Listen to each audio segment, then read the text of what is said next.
نحمده ونستعينه ونستغفره ونعوذ بالله من شرور أنفسنا ومن سيئات أعمالنا من يهده الله فلا مضل له ومن يضلل فلا هادي له وأشهد أن لا إله إلا الله وحده لا شريك له وأشهد أن محمدا عبده ورسوله أما بعد فإن خير الحديث كتاب الله وخير الهدي هدي محمد صلى الله عليه وسلم وشر الأمور محدثاتها وكل محدثة بدعة وكل بدعة ضلالة وكل ضلالة في النار. أعوذ بالله السميع العليم من الشيطان الرجيم. بسم الله الرحمن الرحيم. قاف والقرآن المجيد بل عجبوا أن جاءهم منذر منهم فقال الكافرون هذا شيء عجيب أإذا متنا وكنا ترابا ذلك رجع بعيد قد علمنا ما تنقص الأرض منهم وعندنا كتاب حفيظ بل كذبوا بالحق لما جاءهم فهم في أمر مريج أفلم ينظروا إلى السماء فوقهم كيف بنيناها وزيناها وما لها من فروج والأرض مددناها وألقينا فيها رواسي وأنبتنا فيها من كل زوج بهيج تبصرة وذكرى لكل عبد منيب ونزلنا من السماء ماء مباركا فأنبتنا به جنات وحب الحصيد والنخل باسقات لها طلع نضيد رزقا للعباد وأحيينا به بلدة ميتا كذلك الخروج كذبت قبلهم قوم نوح وأصحاب الرس وثمود وعاد وفرعون وإخوان لوط وأصحاب الأيكة وقوم تبع كل كذب الرسل فحق وعيد أفعينا بالخلق الأول بل هم في لبس من خلق جديد. وقال جل شانه بسم الله الرحمن الرحيم إنما المؤمنون إخوة فأصلحوا بين أخويكم واتقوا الله لعلكم ترحمون. وقال النبي صلى الله عليه وسلم مثل المؤمنين في توادهم وتراحمهم وتعاطفهم كمثل الجسد إذا اشتكى منه عضو تداعى له سائر الجسد بالسهر والحمى. وقال النبي أيضا كل المسلم على المسلم حرام دمه وماله وعرضه. تمام قسم کی حمد و ثنا بزرگی بڑائی کبریائی اس ذات واحد کے لیے لائق و زیبا ہے جو ہم سب کا رب خالق و مالک اور جو سارے جہان کا پالنہار اور معبود ہے. بعد درود و سلام نازل ہو اللہ کے تمام انبیاء اور رسولوں پر، خصوصاً اللہ کے آخری رسول سرور کائنات محسن انسانیت یتیموں کے والے غلاموں کے مولا محمد الرسول اللہ صلی اللہ علیہ وسلم پر. حضرات گرامی اور حاضرین جمعہ، آج کے اس خطبے میں جو موضوع لے کر حاضر ہوا ہوں وہ ہے مسلمانوں کا آپسی بھائی چارہ اور آج کا مسلمان. سماج اور معاشرے میں اگر غور کیا جائے تو پتہ چلے گا، ڈاکٹروں کی ٹیم کہتی ہے کہ انسانوں میں ہر 5 میں سے 3 شخص ذہنی تناؤ کا شکار ہے. ذہنی تناؤ، ذہنی الجھن، ذہن پر پریشر اور ہارٹ اٹیک کا ہونا یہ بڑے پیمانے پر پایا جا رہا ہے. ٹینشن کا مداوع نہ ہونا، کسی کے دل و دماغ میں بہت کچھ ہو اور کوئی اس کا ہاتھ پکڑ کر سننے والا نہ ہو، کوئی اس کے ساتھ بیٹھ کر اس کی غمگساری کرنے والا نہ ہو، تو یہ چیزیں انسان کو ہائپر ٹینشن تک لے جاتی ہیں اور پھر ہارٹ اٹیک تک لے جاتی ہیں. تو اسلام نے سماج اور معاشرے کو کیسے لے کر چلنا ہے، اس کا پیغام 1400 تقریباً 45 یا 47 سال پہلے یہ چیز اور درس دیا ہے کہ مسلمان کبھی اکیلے نہ رہے. مسلمان کو ہمیشہ سماج میں رہنے کی بات کہی گئی.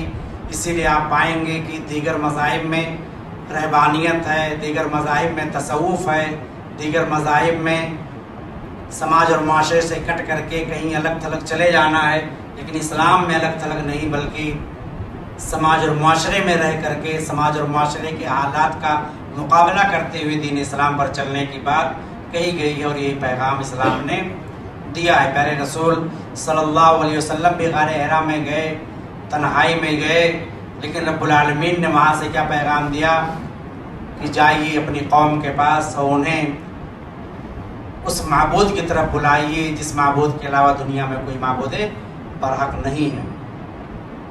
وہ بجلی کا کڑکا تھا یا صوت ہادی، عرب کی زمین جس نے ساری ہلا دی، نئی لگن سب کے دل میں لگا دی، ایک آواز میں سوئی بستی جگا دی۔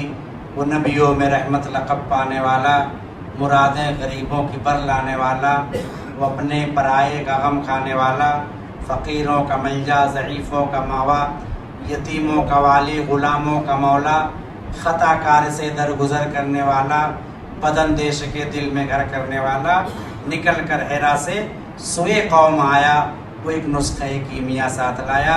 تو ہم سب کے آئیڈیل کون ہیں؟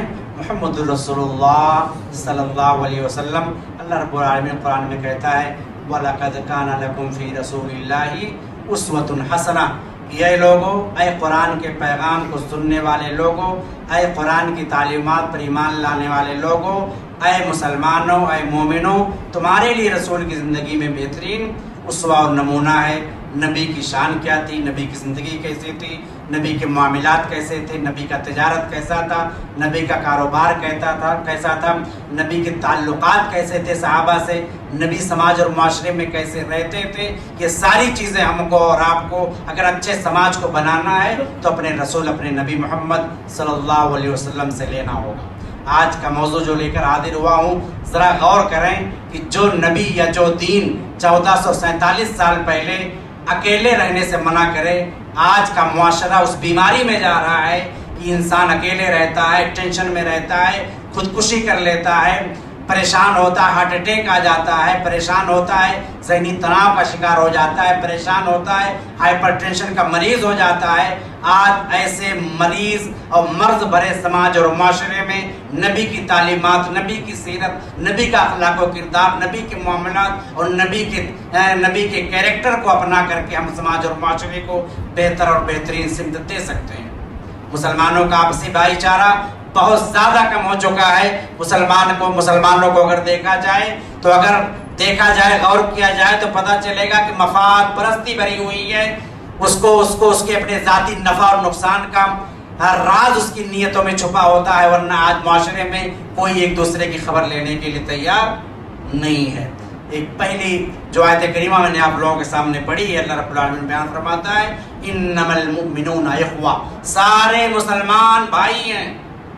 سارے مسلمان کیا ہیں؟ سارے مسلمان بھائی ہیں۔ فاصلحوا بین اخویکم، اس ٹکڑے سے پتہ یہ چلا کہ مسلمان بھائی تو ہیں لیکن ان کے درمیان اختلاف بھی ہو سکتا ہے، ان کے درمیان جھگڑا بھی ہو سکتا ہے، ان کے درمیان بد کلامی بھی ہو سکتی ہے، ان کے درمیان تعلقات میں کھٹاس بھی آ سکتا ہے۔ اس دوسرے ٹکڑے سے رب کائنات نے فوراً کلیئر کر دیا کہ ہم فرشتہ سماج نہیں چاہتے، ہم ایسا سماج نہیں چاہتے جو گناہ نہ کرے، ہم ایسا سماج نہیں چاہتے جو دودھ میں دھلے ہوئے لوگ ہوں، ہم ایسا سماج نہیں چاہتے کہ جن کا 100% سب شب و روز نیکیوں میں اور نیکیوں سے تر رہتا ہو، ہم ایسا سماج نہیں چاہتے کہ فرشتے ہم دامن نچوڑ دیں تو فرشتے وضو کریں۔ رب کائنات ایسا سماج نہیں چاہتا۔ سماج ایسا چاہتا ہے کہ غلطیاں وہ کریں، گستاخیاں وہ کریں، ان سے غلطیاں ہوں لیکن فوراً اس کا حل آ جائے فاصلحوا بین اخویکم، کہ مسلمانوں آپسی معاملات میں اپنے بھائیوں میں اختلاف ہو جائے تو صلح کراؤ۔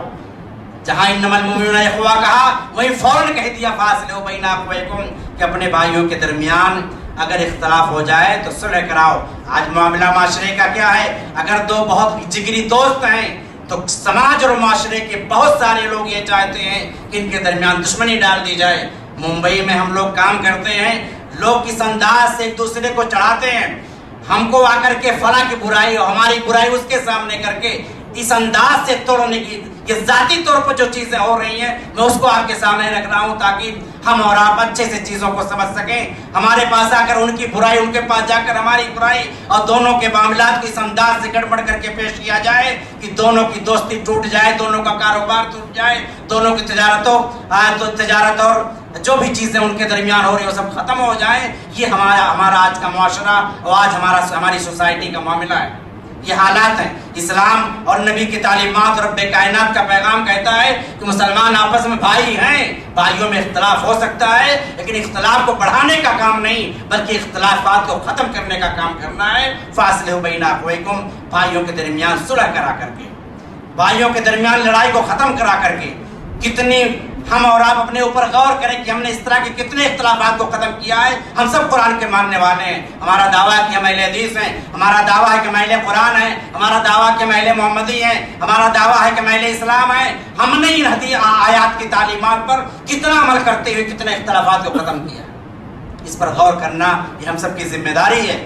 یہ قرآن کریم کی تعلیمات ہر فرد سے مطالبہ کرتی ہیں، ہر شخص سے مطالبہ کرتی ہیں۔ یہ کسی گروپ، کسی سماج، کسی معاشرے کی بات نہیں کرتی بلکہ ایک انسان ہر فرد سے تعلق رکھتی ہے آیات کہ بھئی تم نے اگر کہیں اختلاف دیکھا، کہیں جھگڑا دیکھا، کہیں لڑائی دیکھی تو تم نے وہاں پر کیا کیا، تم نے کیا ذمہ داری ادا کی، تم نے نبوی کیا طریقہ اپنایا، تم نے نبی کون سا کیریکٹر اپنایا۔ نبی تو اختلافات کو ختم کرنے آئے تھے، ہم مسلمان ہو کر کے نبی کے ماننے والے ان اختلافات کو ہوا دیتے ہیں یا ان اختلافات کو بجھانے کی کوشش کرتے ہیں۔ واتقوا اللہ، تیسرا ٹکڑا رب العالمین کہتا ہے واتقوا اللہ، اللہ کا تقوی اختیار کرو، اللہ سے ڈرو۔ یعنی یہ چیزیں ایسے نہیں ہوں گی، ان دلوں میں یہ چیزیں آئیں گی جو دل رب کی طرف مائل ہوتے ہیں، جو دل رب کے خوف سے ڈرتے ہوں، جن دلوں میں رب کا خوف، رب کا ڈر اور رب العالمین سے تعلق، رب العالمین سے ملاقات پر یقین ہو، یہی دل آپسی بھائی چارے کو بڑھائیں گے اور اختلافات کو ختم کریں گے۔ لعلکم ترحمون۔ چوتھا ٹکڑا کیا ہے؟ چوتھا ٹکڑا کہتا ہے کہ اگر یہ چیزیں ہیں ہمارے اور آپ کے اندر تو رب العالمین کی رحمت، اس کی شفقت، اس کی محبت، اس کا پیار، اس کا لاڈ ہمیں اور آپ کو ملے گا، ورنہ نہیں مل سکتا۔ یہ آیت کریمہ، اس آیت کریمہ کی روشنی میں کچھ اہم ترین باتیں رکھنے کی کوشش کروں گا۔ رب سے دعا کہ مولا کریم ہم تمام لوگوں کو کہنے سننے سے زیادہ عمل کی توفیق عطا فرمائے۔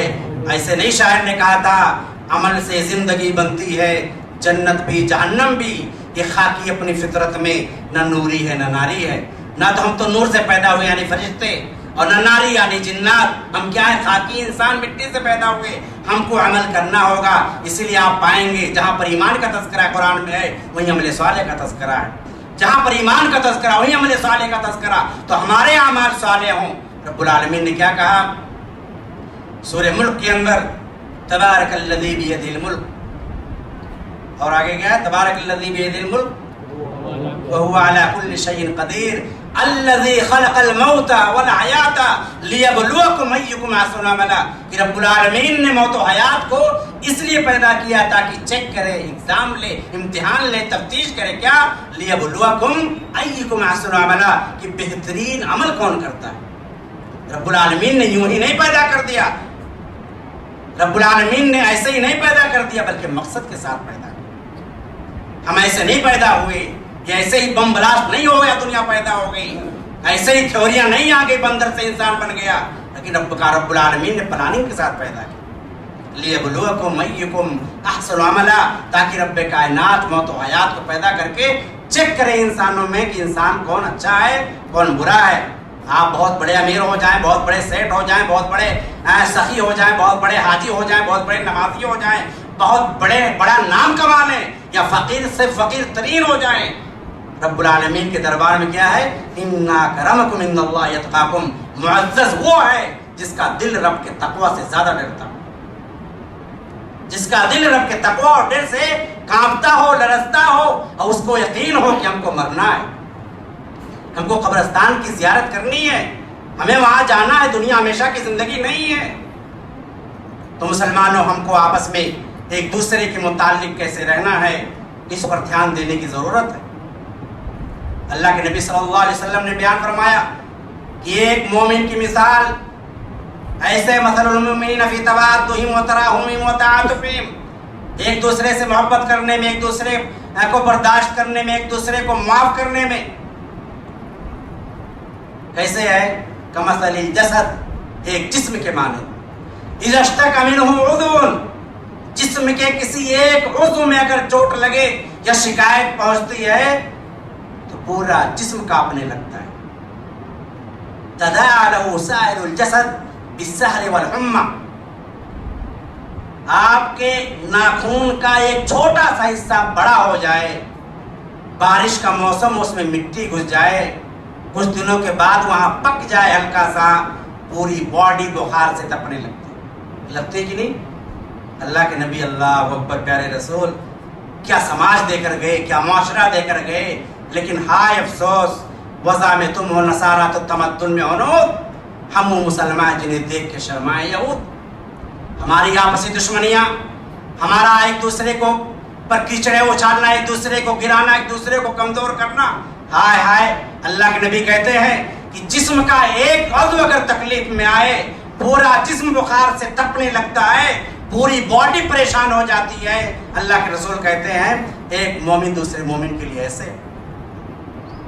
آج ہمارا سماج کہاں ہے؟ آج ہم اور آپ کہاں ہیں؟ آج ہماری برادری کہاں ہے؟ آج ہمارا خاندان قبیلہ کہاں ہے؟ آج ہمارا علاقہ اور ہماری چودراہٹ کہاں ہے؟ اس پر غور کرنے کی ضرورت ہے، اور یہ سوچنے کی ضرورت ہے کہ کلمہ گو مسلمان، چاہے وہ چھوٹا سے چھوٹا ہو یا بڑا سے بڑا ہو، ایک دوسرے کے مسائل کے بارے میں ہم اور آپ کتنا فکر مند رہتے ہیں. اخوت اس کو کہتے ہیں جو بے کانٹا جو کابل میں، اخوت اس کو کہتے ہیں جو بے کانٹا جو کابل میں، کہ ہندوستان کا ہر پیر و جواں بیدار ہو جائے، اس کو بھائی چارہ کہتے ہیں.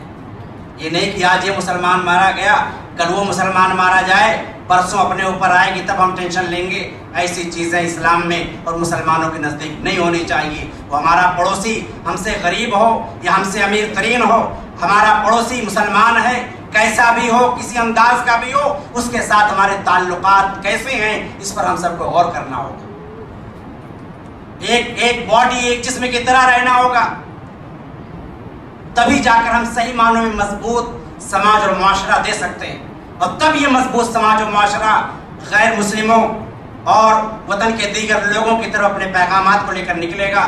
ورنہ پھر کیا ہوگا کہ سارے لوگ یہی دیکھ کر کہ ہم مسلمان بن جائیں، یہی انہیں مسلمانوں کو دیکھ کر جو اتنے فرقوں میں بٹ گئے، اتنی ٹولیوں میں بٹ گئے، ان کے فرقوں میں فرقے بن گئے، ہم مسلمان بنے. تو یہ حالات ہمارے اور آپ کے ہیں.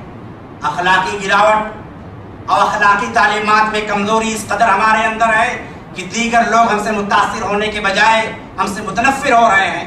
آج معاملہ یہ ہے کہ تجارت و کاروبار میں ہماری دکان پر مال اور سامان لینے کے لیے ہمارا مسلمان خود تیار نہیں ہوتا. وجہ کیا ہے؟ کیونکہ اسے ڈر لگا رہتا ہے کہ یہ مسلمان مجھے دھوکہ دے سکتا ہے، مجھے غلط بات دے سکتا ہے، مجھے بٹا لگا سکتا ہے، مجھے فریب کاری کر سکتا ہے. وہ کسی غیر مسلم کے پاس جا کر کے، کسی بنیا کے پاس جا کر کے اپنے تمام معاملات کو اور مسائل کو رکھ کر کے وہاں سے کاروبار کرتا ہے. اس سے زیادہ افسوس کا معاملہ مسلم معاشرے کے لیے اور کچھ نہیں ہو سکتا. ان حالات میں مسلمانوں کو شرم سے ڈوب کر کے مر جانے کی بات ہے کہ یہ حالات آ گئے کہ مسلمان اپنوں پر بھروسہ نہ کر کے غیروں پر بھروسہ کرے. یہ مسائل ہمارے اور آپ کے ہیں، ان کو ہم کو اور آپ کو بدلنا ہوگا. دوسری جو حدیث میں نے آپ لوگوں کے سامنے پڑھی، اللہ کے رسول صلی اللہ علیہ وسلم نے بیان فرمایا کل المسلم علی المسلم حرام دمہ ومالہ وعرضہ. ہر مسلمان کا دوسرے مسلمان پر حرام ہے، ہر مسلمان کا دوسرے مسلمان پر حرام ہے. تین چیزیں اللہ کے رسول کہتے ہیں، کیا؟ اس کا خون، اس کا مال، اس کی عزت. اس کا خون، اس کا مال، اس کی عزت. ایک مسلمان دوسرے مسلمان کا کسی بھی معنی میں وہ یہ کام نہیں کر سکتا کہ کسی مسلمان کو قتل کرے، کسی مسلمان کے مال کو ہڑپے، کسی مسلمان کی بے ایمانی کرے، کسی مسلمان کے پیسے کو لے کر بھاگ جائے، کسی مسلمان کو دھوکہ دے دے. یہ حرام ہے ہر مسلمان پر. اسی طرح سے ہر مسلمان کی عزت دوسرے مسلمان پر حرام ہے.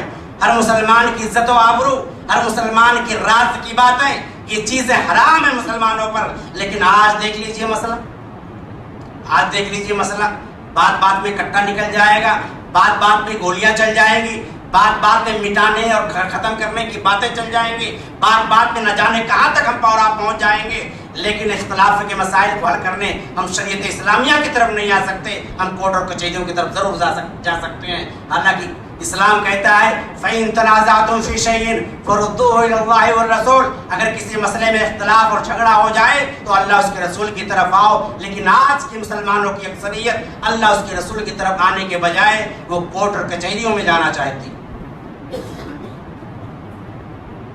یہ ساری چیزیں سمجھنے اور بوجھنے کے بعد آپسی محبت و بھائی چارے کا فائدہ کیا ہے؟ یہ کون سا علاقہ ہے؟ ملک پیٹ۔ ملک پیٹ کے لوگ ٹولی چوکی کے لوگ بیگم پیٹ کے لوگ حبیب نگر، محبوب نگر، کریم نگر۔ آئیے ذرا حدیث میں دیکھیں کتنی فضیلت ہے، کتنی اہمیت ہے کہ ایک دوسرے کا خیال رکھنا اور ایک دوسرے سے محبت کرنا، بغیر کسی لالچ کے، بغیر کسی فائدے کے، بغیر چائے کی پیالی کے، بغیر گوشت کی ٹوکری کے، بغیر مہنگے سے مہنگے تحفے تحائف کے۔ اسلام میں کیا تعلیمات ہیں آپسی محبت و بھائی چارے کے متعلق؟ اللہ کے رسول صلی اللہ علیہ وسلم بیان فرماتے ہیں کہ بنی اسرائیل میں ایک شخص تھا، ان رجلا زار اخا فی قریۃ اخری، وہ دوسرے گاؤں میں، دوسری بستی میں وقتاً فوقتاً ملاقات کرنے ایک شخص سے جایا کرتا تھا۔ وہ اس کا دینی بھائی تھا، نسبی بھائی، خاندانی اور خونی بھائی نہیں تھا۔ فارسد اللہ له علی مدرجته ملکا، اللہ رب العالمین نے کیا کیا کہ جس چورستے سے، چوراہے سے گزر کر وہ دوسرے گاؤں میں جاتا تھا، اسی چوراہے پر اللہ تعالیٰ نے فرشتہ بیٹھا دیا۔ اللہ تعالیٰ کسی بندے سے غافل نہیں۔ آپ کیا کرتے ہو، کیا سوچتے ہو، رب کائنات سب جانتے ہیں۔ آپ ٹینشن میں ہو، قرض میں ڈوبے ہوئے ہو، پریشانی چارے طرف سے آپ کو گھیرے ہوئی ہے، رب کائنات غافل نہیں۔ لا یاخذہ نوم ہے کیا، لا تاخذہ سنۃ ولا نوم، رب کائنات کو نہ نیند آتی ہے نہ اونگ آتی ہے۔ وہ ہر ایک کے مسئلے کے بارے میں تیار ہے۔ وہ سمندر کے تہ کے نیچے، پہاڑوں کے پتھروں کے تہ کے نیچے چیونٹی کو کیا روزی دینی ہے، رب کائنات وہ بھی طے کرتا ہے، وہ بھی دیکھتا ہے، وہ بھی فیصلہ کرتا ہے۔ اور رب العالمین کسی سے غافل نہیں۔ اللہ کے رسول صلی اللہ علیہ وسلم نے کہا کہ چوراہے پر اللہ نے فرشتہ بیٹھا دیا، ہمیشہ کی طرح وہ پھر گزرا اسی راستے سے۔ فرشتے نے روکا، اینا ترید، کہاں جا رہے ہو؟ فوراً اس شخص نے جواب دیا، مرید وخلی فی یاد القریہ، میرا ایک بھائی اس بستی میں رہتا ہے، ملک پیٹ میں رہتا ہے، لنگم پلی میں رہتا ہے، ٹولی چوکی میں رہتا ہے، اس سے ملنے جا رہا ہوں۔ بھائی کیوں ملنے جا رہے ہو؟ فرشتے نے دوسرا سوال کیا، حل لک علیہ من نعمت تربھا، کیا کچھ تم نے سامان، پیسہ، قرضہ، بٹیا، کھیت، گاڑی، بنگلہ کچھ دیا ہے جو تم لینے جا رہے ہو؟ آج ہمارا معاشرہ ہی، ہم اسی انداز سے ملنا چاہتے ہیں۔ کہا نہیں، لا غیر عنی، ہاں ایک بات ہے، احببت فی اللہ عز وجل، میں اللہ کی خاطر اس سے محبت کرتا ہوں، اس لیے ملنے جاتا ہوں۔ جتنے لوگ میرے خطبے کو سن رہے ہیں، اپنے اپنے اندر غور کریں کہ آج تک اتنی عمر پہنچ گئی، ہم صرف اللہ کی خاطر کسی سے محبت کی ہوں؟ غور کریں اپنے اوپر، اپنا جواب خود دیں اپنے آپ۔ اگر نہیں کیے ہیں اب کرنا شروع کریں۔ اس کی فضیلت کیا ہے ذرا سوچیں۔ دنیا میں آپ کو رب کی رضامندی کی سرٹیفکیٹ ملے، کسی یونیورسٹی سے نہیں، کسی ادارے اور مدرسے سے نہیں، رب کائنات کے حبیب نے صلی اللہ علیہ وسلم نے دنیا میں سرٹیفکیٹ اور سند دے دیا کہ تم کو رب کی رضامندی مل گئی۔ جب فرشتے کو انہوں نے یہ جواب دیا کہ میں اللہ کی خاطر اس بستی میں جاتا ہوں ملاقات کرنے فلاں بھائی سے، پھر یہ جواب دے کر وہ شخص جانے لگا، اسے کیا پتہ اللہ نے بھیجا فرشتہ۔ اور صحیح مسلم کی روایت ہے، روکا فرشتے نے، رکو رکو رکو، ان اللہ انی رسول اللہ الیک، مجھے رب العالمین نے تمہارے پاس بھیجا ہے، میں اللہ کا پیغامبر ہوں۔ اور پیغام کیا بھیجا رب کائنات نے؟ ان اللہ قد احبک کما احببت فیک، اللہ بھی تجھ سے محبت کرنے لگا ہے کیونکہ تو اللہ کی خاطر اس کے فلاں بندے سے محبت کرتا ہے۔ اللہ اکبر، اللہ اکبر۔ کتنا گوشت کھایا، کتنا مٹھائی پہنچائی، کتنے فروٹس پہنچائے، کتنا پیسہ دیا، کچھ بھی نہیں، دل میں محبت۔ یہ سماج اور معاشرہ جو بیمار ہے، جو ذہنی تناؤ کا شکار ہے، آج اسی محبت کی ضرورت ہے۔ 6 مہینے ہو جاتے ہیں اپنے رشتہ داروں کی خبر نہیں لیتے۔ رحیم رحمان یہ رحم سے نکلا ہے، رحم رشتہ داری کا مسئلہ ہے۔ رب العالمین نے کہا جنت میں وہ شخص داخل نہیں ہو سکتا جو رشتے اور ناتوں کو کاٹتا ہے۔ ہم رشتے ناتوں کو کاٹ چکے ہیں، دوسرے مسلمانوں سے ملنا تو دور کی بات۔ دوسرے مسلمانوں سے ملنا دور کی بات. حدیثیں تو بہت تھیں، حدیثیں بہت تھیں. محبت پھیلائیں کیسے، بڑھائیں کیسے. میدان محشر میں بھیانک دن، خطرناک دن، دہشت اور وحشتناک دن، جس دن نفسا نفسی کا عالم ہوگا، کوئی کسی کی پرواہ نہیں کرے گا. بہت بھیانک دن ہوگا. انبیاء تک پریشان ہوں گے پیارے رسول صلی اللہ علیہ وسلم کو چھوڑ کر کے. سب پریشان ہوں گے، ٹینشن میں ہوں گے. اس دن رب کائنات 7 قسم کے لوگوں کو اپنا سایہ یا عرش کا سایہ عطا کرے گا. اس میں تو وہ لوگ ہوں گے رجلان تحابا فی اللہ اجتمع علیہ وتفرقا علیہ، جو دو لوگ اللہ کی خاطر ایک دوسرے سے محبت کرتے ہوں، اور اگر ان کے درمیان دشمنی آئی ہو تو کس کی خاطر؟ اللہ کی خاطر. آج دعوت میں نہیں بلایا، شادی میں نہیں بلایا، دشمنی ہو جاتی. اللہ کی خاطر محبت کرنے والے دو، اللہ تعالیٰ اس دن عرش کا سایہ دے گا. آپ جنت میں داخل نہیں ہو سکتے جب تک کہ ایک دوسرے سے محبت نہ کرنے لگ جائیں. پتہ ہے آپ کو حدیث میں لا تدخلون الجنہ حتی تؤمنوا ولا تؤمنوا حتی تحابوا. پیارے رسول نے کہا تم جنت میں داخل نہیں ہو سکتے یہاں تک کہ تم مسلمان بن جاؤ، اور تم مسلمان اور مومن نہیں ہو سکتے یہاں تک کہ تم ایک دوسرے سے محبت نہ کرنے لگ جاؤ. ان کا جو کام ہے وہ اہل سیاست جانے، میرا پیغام محبت ہے. جہاں تک پہنچے یہ ہر مسلمان کی ذمہ داری، یہ ہر مسلم فرد کی، ہر عاقل بالغ مسلمان مرد و خواتین کی ذمہ داری ہے کہ معاشرے اور سماج میں محبت کے پیغام کو عام کر کے آپسی بھائی چارے کو بڑھانا یہ وقت کی سخت ترین ضرورت ہے. محبت کو بڑھائیں کیسے؟ سلام کو عام کریں. اللہ کے نبی نے بیان فرمایا کسی بھلائی کو کبھی حقیر نہ جاننا. یہاں تک کہ اپنے بھائی سے ملاقات کرو تو مسکرا کر کے ملو، حقیر مت سمجھو. ایک دوسرے کو ہدیہ اور تحفے تحائف دو. تہادوا تحابوا، ایک دوسرے کو ہدیہ دو. اس سے کیا ہوگا؟ اس سے آپس میں محبت بڑھے گی. دعا کرو ایک دوسرے کے لیے. ما من عبد مسلم یدعو لاخیہ بظہر الغیب الا قال الملک ولک بمثلہ. کوئی مسلمان بندہ جو اپنے کسی بھائی کی اس کی غیر موجودگی میں اس کے لیے دعا کرتا ہے تو فرشتے اس کے لیے دعا کرتے ہیں. اس کے لیے ہم گنہگار انسان اپنے کسی بھائی کے لیے دعا کریں. ہم گنہگار انسان کے لیے دعا کون کر رہا ہے؟ فرشتے. کتنی بڑی بات. جس سے محبت کریں اس کو بتلائیں. اذا حب الرجل اخاه فليخبره انه يحبه. اللہ کے نبی نے کہا کہ جب آپ کسی سے محبت کریں، کسی سے الفت رکھیں، کسی کا خیال رکھیں، اللہ کی خاطر کسی سے میل ملاقات رکھیں تو اس کو بتائیں کہ اللہ کی خاطر آپ اس سے محبت کرتے ہیں، اللہ کی خاطر آپ اس سے الفت رکھتے ہیں، اللہ کی خاطر آپ اس کا احترام کرتے ہیں. یہ بتائیں، اس سے محبت مضبوط ہو. ایک دوسرے کی ہمیشہ مدد میں لگے رہیں. اللہ کے نبی کی حدیث ہے واللہ فی عون العبد ما کان العبد فی عون اخیہ. اللہ اس شخص کے مدد میں ہوتا ہے جو شخص اپنے کسی بھائی کے مدد میں ہوتا ہے. سماجی کام، سوسائٹی کا کام، رفاہ عامہ کا کام یہ معمولی کام نہیں ہے. آپ رفاہی کام کریں، رب کائنات آپ کے لیے لگا رہے گا. اور ہر ایک کی عیب پوشی کریں، اس کے راز کو چھپائیں، اس کی عزت و آبرو کی حفاظت کریں جیسے اپنی عزت و آبرو کی حفاظت کرتے ہیں.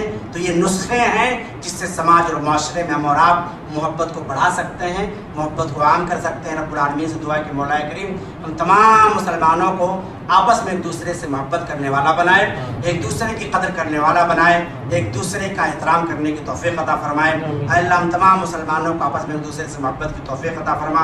اے اللہ ہمارے درمیان اگر اونچ نیچ کا فرق ہو تو اس نیچ کے فرق کو ختم کر کے ایک دوسرے سے محبت کرنے کی توفیق عطا فرما.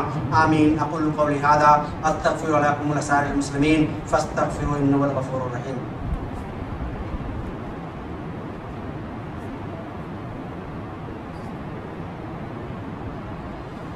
الحمد لله نحمده ونستعينه ونستغفره ونعوذ بالله من شرور انفسنا ومن سيئات اعمالنا من يهده الله فلا مضل له ومن يضلل فلا هادي له واشهد ان لا اله الا الله وحده لا شريك له واشهد ان محمدا عبده ورسوله. اما بعد فان خير الحديث كتاب الله وخير الهدي هدي محمد صلى الله عليه وسلم وشر الامور محدثاتها وكل محدثة بدعة وكل بدعة ضلالة وكل ضلالة في النار. اعوذ بالله من الشيطان الرجيم. بسم الله الرحمن الرحيم. ان الله وملائكته يصلون على النبي يا ايها الذين امنوا صلوا عليه وسلموا تسليما. اللهم صل على محمد وعلى ال محمد كما صليت على ابراهيم وعلى ال ابراهيم انك حميد مجيد. اللهم بارك على محمد وعلى ال محمد كما باركت على ابراهيم وعلى ال ابراهيم انك حميد مجيد. عباد الله رحمكم الله، ان الله يامر بالعدل والاحسان وايتاء ذي القربى وينهى عن الفحشاء والمنكر والبغي يعظكم لعلكم تذكرون. واذكروا الله يذكركم وادعوه يستجب لكم ورزق الله يقول الله يعلم ما تصنعون.